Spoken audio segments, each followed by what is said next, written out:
Italy ভাই কেমন আছেন? ইটালিতে আসিও না। যারা ইটালিতে নতুন আসবে বা আরব গালফ থেকে বা বাংলাদেশ থেকে তাদের জন্য কিছু, আপনি তো অনেক বছর আছেন, আপনি ইটালিতে কত বছর?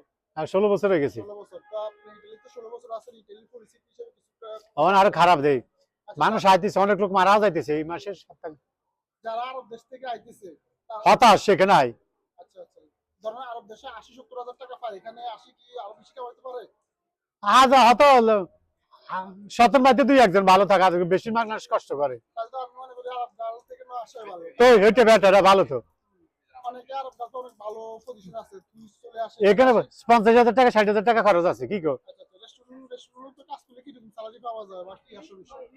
ভালো মাল করলেই না, নাহলে তো 1200 টাকা বেতন হলে নিজে 600 টাকা খরচ আছে, 500 টাকা।